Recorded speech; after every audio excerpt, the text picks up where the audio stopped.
Bismillahirrahmanirrahim. Assalamualaikum warahmatullahi wabarakatuh. Waalaikumsalam warahmatullahi wabarakatuh. Mohon maaf Buya dan hadirin sekalian, barangkali saya ini selalu bertanya. Mohon maaf barangkali dalam pertanyaan yang lalu dan sekarang kurang pas, maka saya mohon maaf. Yang mau saya tanyakan ini sebenarnya pada malam Jumat yang lalu Buya, permasalahan hadis. Seperti itu Buya. Al-Quran dijamin kebenarannya oleh Allah. Dalam awal surat yang kedua, yaitu surat Al-Baqarah, Dzalikal kitabul la raiba fi hudal lil muttaqin. Ini tidak ada keraguan dalam Al-Quran. Artinya sudah dijamin kebenarannya oleh Allah Subhanahu wa Ta'ala. Bahkan menjadi petunjuk untuk mereka yang beriman. Yang saya tanyakan ini masalah hadis. Buya pada waktu malam Jumat yang lalu mengatakan bahwa hadis ditulis oleh sahabat yaitu 150 tahun setelah Nabi meninggal dunia. Jadi saya berpikir Buya, ini hadis ditulis setelah Nabi meninggal dunia 150 tahun yang lalu setelah Nabi meninggal dunia. Ini seperti apa? Karena hadis ini kan harus mencapai sanad, kemudian rawinya harus jelas. Tapi tidak diperhatikan matan hadisnya. Oleh karena itu Buya mengatakan juga hadis semuanya 600.000 hadis, tapi disisir oleh Bukhari, Imam Bukhari diketemukan 14.000. Ini berarti 586.000 itu hadis palsu. Saya berpikir sekarang banyak para ulama dan para dai yang mengedepankan hadis dulu. Mestinya Al-Quran dulu. Kalau menurut pendapat saya, ini hadis kan sabda Rasulullah yang tidak bertentangan dengan Al-Quran. Artinya Rasulullah tidak akan bersabda kalau di Al-Qur'annya itu tidak ada. Nah sementara banyak hadis-hadis yang Al-Qur'annya tidak ada tapi hadisnya ada. Seperti itu Buya. Oleh karena itu mohon penjelasan Buya, ini hadis ini apakah masih punten? Maaf, apakah masih relevan untuk dijadikan dasar hukum? Toh kita kembali aja ke Al-Qur'an yang sudah dijamin kebenarannya oleh Allah. Maaf, saya bukan ingkar hadis, tapi dalam pikiran saya ini kelihatannya ini gara-gara hadis ini banyak bertentangan umat Islam. Seperti itu Buya. Karena tidak diperhatikan matan hadisnya, selalu bertentangan dengan Al-Quran. Karena Nabi tidak akan bersabda kalau Allah tidak berfirman. Karena Nabi beliau adalah orang tawadu, sami'na wa ta'na. Apa yang kata Allah maka Nabi akan dilaksanakan. Ini menurut pandangan Buya seperti apa Buya hadis ini? Seperti Buya, barangkali saya ini salah dalam bertanya, mohon maaf. Karena dalam pikiran saya 150 tahun setelah Nabi meninggal hadis baru ditulis. Sedangkan tidak ada jaminan kebenarannya selain Al-Quran. Terima kasih Buya, mohon maaf. Wassalamualaikum warahmatullahi wabarakatuh. Waalaikumsalam warahmatullahi wabarakatuh. Sekarang sudah banyak berkembang kelompok-kelompok umat Islam yang seperti tadi itu meragukan hadis yang disebutnya golongan ingkar sunnah. Jadi tidak mengakui hadis. Jadi hanya Al-Quran saja. Sudah ada pertama kali yang tidak menerima hadis itu Presiden Gaddafi. Presiden Libya itu tidak terima hadis. Sehingga menjadi geger dunia Islam. Tapi Gaddafi konsekuen. Kalau Anda tidak setuju dengan pendapat saya, silakan kita berdialog di sini, di Tripoli, di Libya. Mangga para ketua MUI, mufti, ya, tokoh agama, silakan datang, kita buka dialog terbuka semuanya. Akan saya buktikan semuanya, gitu kata-kata beliau. Tiketnya saya kasih, pulang pergi. Hotelnya saya sediakan, saya kasih makan yang enak-enak, saya hormati, silakan datang ke sini. Yuk kita bicara tentang sunnah Rasulullah ini. Ya artinya sampai sekarang banyak. Sekalipun waktu itu kata Nabi masih sendirian ya, tapi sekarang sudah mulai banyak yang mengingkari sunnah.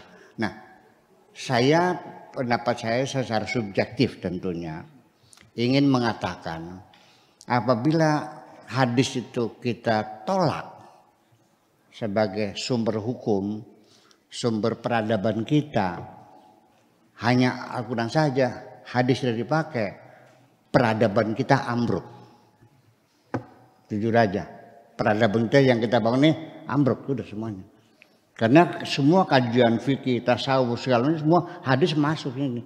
Kalau itu dia ditolak, ya ambruk semuanya, ya kita bakar semua, kita kitabin semuanya. Itu yang menjadi persoalan.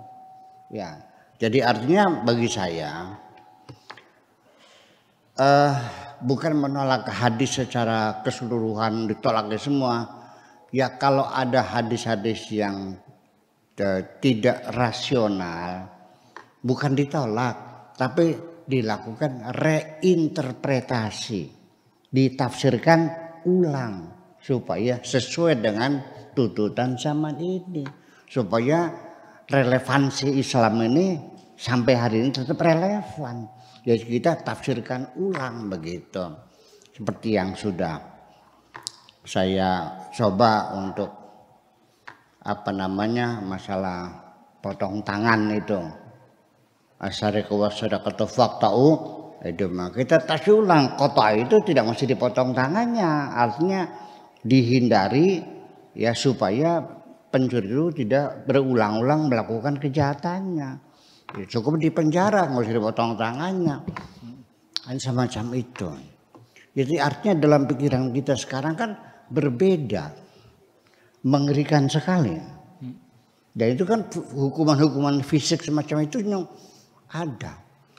Nah artinya bahwa banyak hadis-hadis yang sesungguhnya dalam kutip bukan ditolak, coba diinterpretasikan ulang. Jadi artinya bahwa tidak bisa dihindari. Seperti hadis yang Sahih Bukhari itu, di dalam Bukhari-nya ada, barang siapa yang bunuh cecak malam Sabtu, itu nanti dapat pahala yang besar, bisa masuk surga. Masuk akal enggak? Ya iya kan gitu. Jadi artinya ya banyak sekali hadisnya. Yang minggu kemarin juga saya ceritakan, qala Rasulullah sallallahu alaihi wasallam, la tabda'u al-yahuda wan nasara bisalam. Wa idza laqitum ahadahum fit tariqi fadarruhu ila adyaqihi. Yang artinya apabila kamu jangan memulai salam kepada orang Yahudi dan orang Nasrani. Jangan, assalamualaikum enggak boleh kata Nabi. Wa idza laqitu ahadahum fit tariq, bila kamu ketemu salah seorang di antara mereka Yahudi Nasrani di jalan, fadarruhu ila adyaqihi, dipepetin aja sekalian. Bayangkan sampai kejebur di got comberan. Anda tega melihat Nabi Anda seperti itu? Iya kan? Nah itu kita tidak menolak, coba kita tafsirkan. Ya artinya bahwa ya sudahlah, itu mungkin Nabi mengatakan itu pada zaman terjadi konfrontasi, perseteruan. Ya, saya juga tidak menyalahkan para ulama dulu yang mengharamkan dasi, mengharamkan sekolah SMP, mengharamkan sekolah SMA, ya, mengharamkan pakai celana.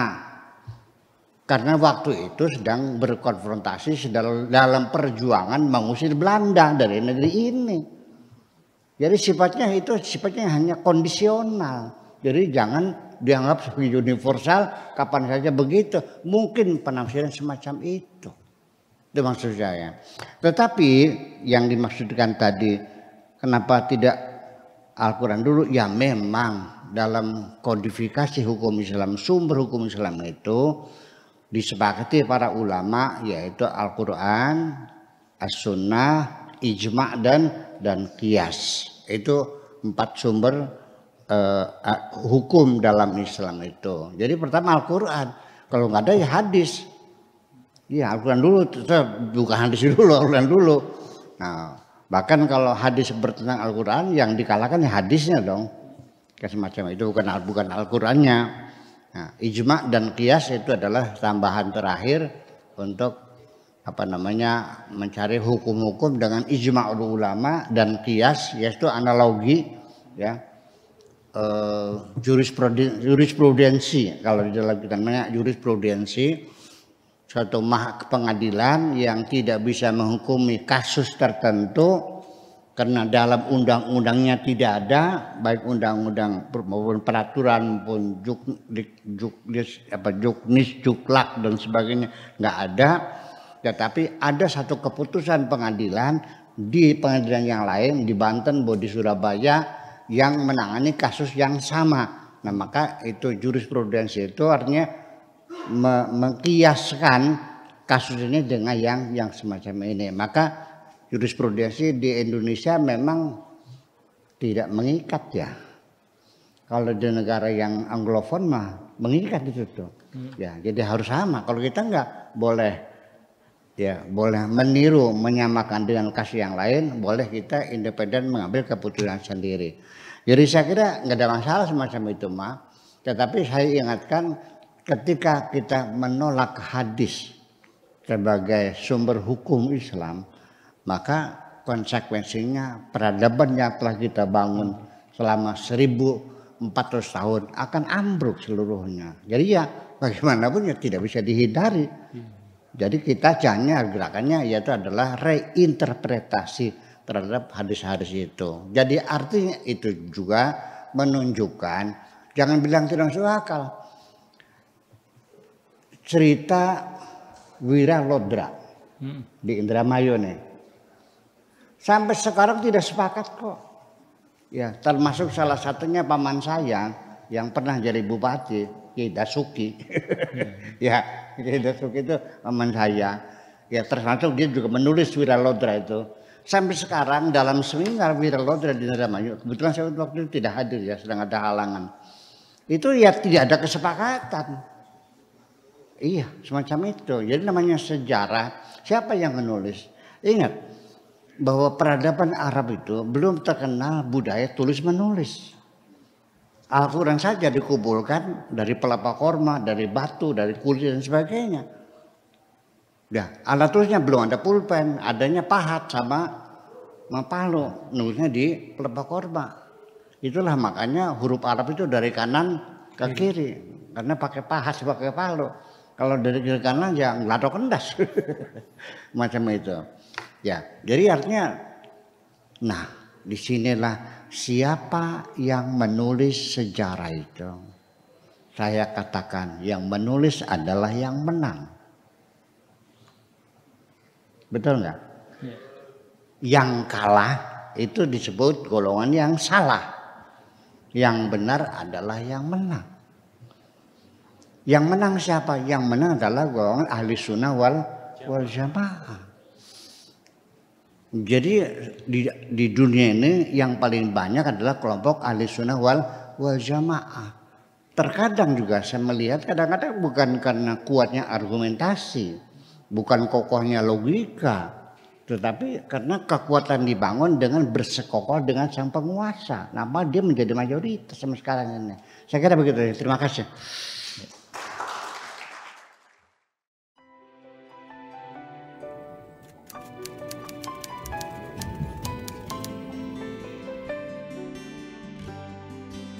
Aku hanya ingin berbagi kebahagiaan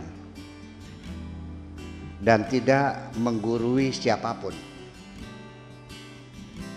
Terlalu sulit bagiku untuk menyalahkan siapapun. Akan tetapi apabila ada orang yang ingin mengisi raporku, tentu aku sangat gembira sekali. Dan kujamin aku tidak akan sakit hati sedikit.